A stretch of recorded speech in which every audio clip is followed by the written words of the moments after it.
The second stage of the governmental digression, according to Plato's Republic, is oligarchy. It replaces democracy when the emphasis on honor is compromised by the wealth accumulation. The accumulation of gold in the treasury of private individuals is the ruin of democracy. They invent illegal modes of expenditure, for what do they or their wives care about the law? Accumulation means the process of gradually increasing in amount or the increased amount. Expenditure, an amount of money, time, or effort that is spent. Socrates is convinced that wealth and righteousness are incompatible things. And so they grow richer and richer, and the more they think of making a fortune, the less they think of virtue. For when riches and virtue are placed together in the scales of the balance, the one always rises and the other falls. A scale, or a balance, is a device used to measure weight or mass. And Socrates describes how an unbridgeable gap between groups of people appears in such type of state.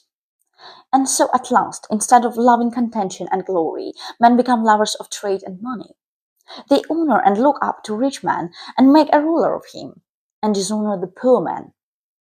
Contention means the act of competing in order to win something or to achieve a position of leadership. Glory, great admiration, honor, and praise that you earn by doing something successfully. Socrates continues, the next proceed to make a law which fixed a sum of money as the qualification of citizenship. The sum is higher in one place and lower in another, as the oligarchy is more or less exclusive. Exclusive means limited to only one person or group of people. And they allow no one whose property falls below the amount fixed to have any share in the government. These changes in the constitution they effect by force of arms if intimidation has not already done their work.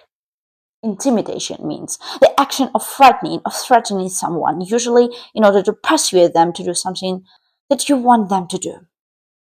Socrates emphasizes the main defects or evils of oligarchy as a regime. The first one, the nature of the qualification.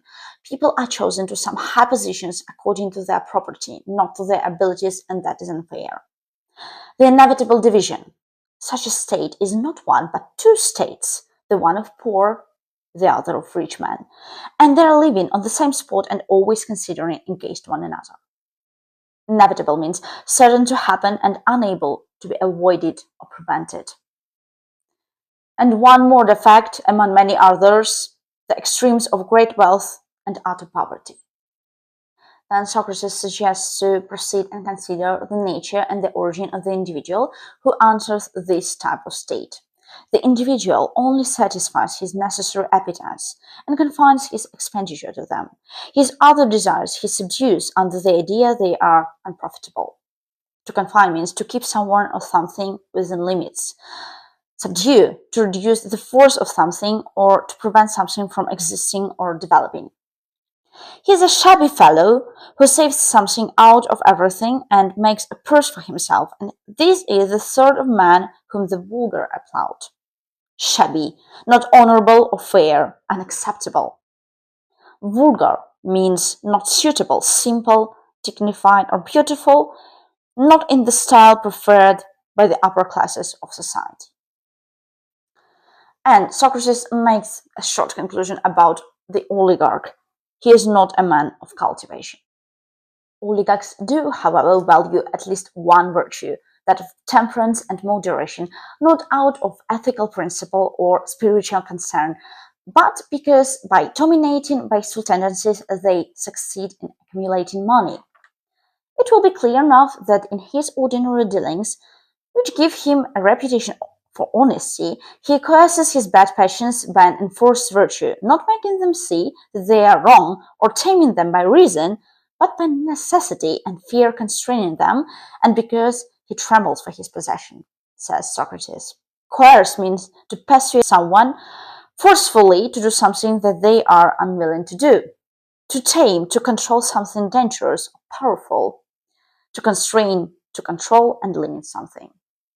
If you want to study high-level English through great texts, please subscribe to my channel for more.